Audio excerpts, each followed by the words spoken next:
Hi friends, welcome to my channel. మీరు చూస్తున్నారు Vimala నల్శెట్టి YouTube channel. So ఈరోజైతే నేను ఒకటి అనుకుంటే ఇంకోటి చేయాల్సి వచ్చింది. అది ఏంటి అంటే అదేదో అని ఊహించుకోకండి. ఈరోజైతే డిన్నర్కి అయితే నేను చపాతీలను అయితే చేస్తున్నాను. సో ఆ చపాతీలు నేను ఎలా చేయబోతున్నాను అనేది ఈ వీడియోలో చూద్దాం. సో మొదటగా నేనైతే ఆశీర్వాద్ ఆటా పిండిని అయితే ఎక్కువగా యూజ్ చేస్తాను. ఎందుకంటే ఆ పిండి స్మూత్గా ఉంటుంది, ప్రోటీన్స్ కూడా ఎక్కువ ఉంటాయి కాబట్టి. నేనైతే పావు గ్లాస్ పిండిని అయితే ప్లేట్లో వేసుకున్నాను. అలాగే రెండో పావు గ్లాస్ పిండిని కూడా ప్లేట్లో వేసుకున్నాను. అంటే మొత్తానికి 2 పావుసేళ్ళ పిండిని అయితే నేను ప్లేట్లో వేసుకొని కలుపుకుంటున్నాను. ఆ తర్వాత దానికి తగినంత ఉప్పును వేస్తున్నాను. ఇంకొంచెం టేస్టీ సాల్ట్ని అయితే యాడ్ చేస్తున్నాను, ఎందుకంటే రోటీ బాగా వస్తుంది కాబట్టి.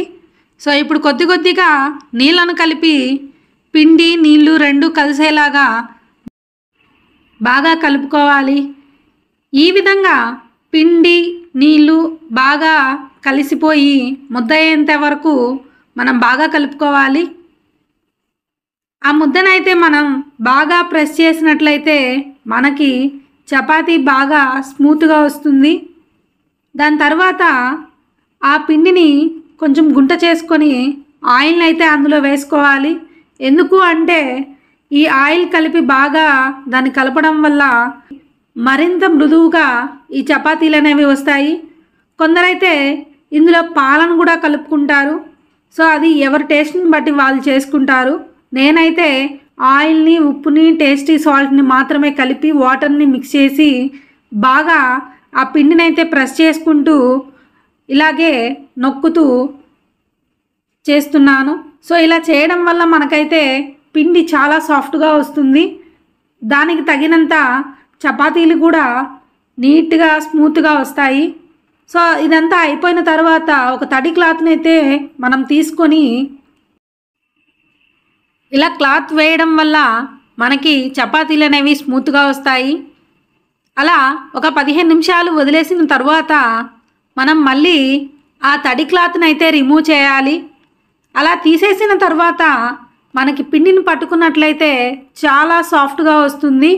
సో ఈ విధంగా మనం కలుపుకోవడం వల్ల చపాతీలు అయితే చాలా మృదువుగా తయారవుతాయి. ఇప్పుడైతే ఒక్కొక్క ముద్దని మనం ప్రిపేర్ చేసుకుంటూ ఇలా మొత్తము పిండిని ఇలా రౌండ్ బాల్స్ లెక్క మనం చేసుకోవాలి. మొత్తానికైతే నేను చపాతీ పిండిని చపాతీ ముద్దలుగా అయితే చేసుకున్నాను. సో టోటల్గా మనకైతే ఈ ముద్దలు అనేవి ఇలా వచ్చేసాయి. ఇప్పుడైతే ఇంకొంచెం గోధుమ పిండిని అయితే తీసుకొని ఒక గిన్నెలో వేసుకోవాలి. ఎందుకంటే మనం చపాతీని చేసేటప్పుడు ఆ చపాతీల మీద చల్లడం కోసం ఇలా పిండిని అయితే తీసుకొని చపాతీని రౌండ్గా చేసుకుంటూ మనం బాగా దుద్దుకోవాలి. ఫ్రెండ్స్, ఆ పిండిని అయితే మనం అలా చల్లుకుంటూ చపాతీని చేసినట్లయితే చపాతీ కర్రకి ఎటువంటి పిండి అనేది అంటుకోదు. నెక్స్ట్ ఒక ప్లేట్ తీసుకొని దాంట్లో చపాతీ వేసి పౌడర్ చల్లాలి. ఇలా చల్లేది ఎందుకంటే నెక్స్ట్ చేసిన చపాతీని వేసేటప్పుడు మనకి ఆ చపాతీ అనేది నెక్స్ట్ చపాతీకి అతుక్కోదు. సో అలా మనకి తీయగానే నిదానంగా వచ్చేస్తాయి నీట్గా. అందుకోసం అయితే పౌడర్ని చల్లుకుందాము.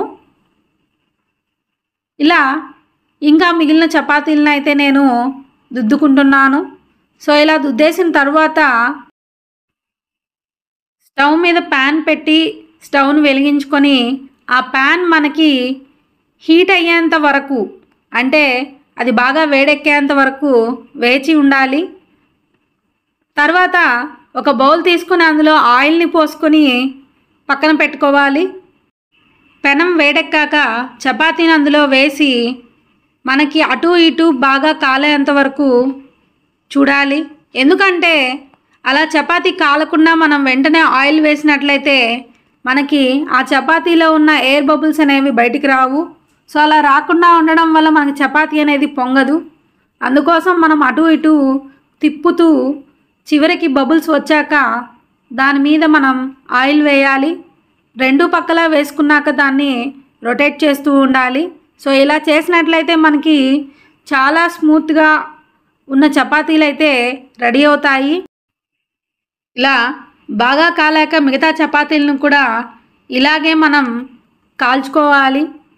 ఇలా మొత్తానికి కాలిన చపాతీలనంతా ఒక కంటైనర్లో తీసుకోవాలి. అదేనండి హాట్ బాక్స్లో వేసుకుంటే మనకి హీట్ అనేది బయటికి పోదు. ఈ విధంగా చపాతీలను అయితే మనం రెడీ చేసుకున్నాం. చూసారా, అక్కడ ఉన్న పెనం మీద చపాతీ అయితే బాగా పొంగుతూ ఉంది. ఎందుకంటే ఆ చపాతీ కలిపే పిండిలోనే ఉంది మొత్తం మహత్యం. సో ఈ విధంగా కలిపినట్లయితే మనకి ఎంతో రుచికరమైన చపాతీలు అయితే రెడీ అవుతాయి. ఫైనల్గా ఆ చపాతీల్లోకి అయితే నేను ఆకుకూర పప్పును అయితే రెడీ చేశాను. సో ఇప్పుడైతే చూద్దాం చపాతీ ఎలా వచ్చిందో.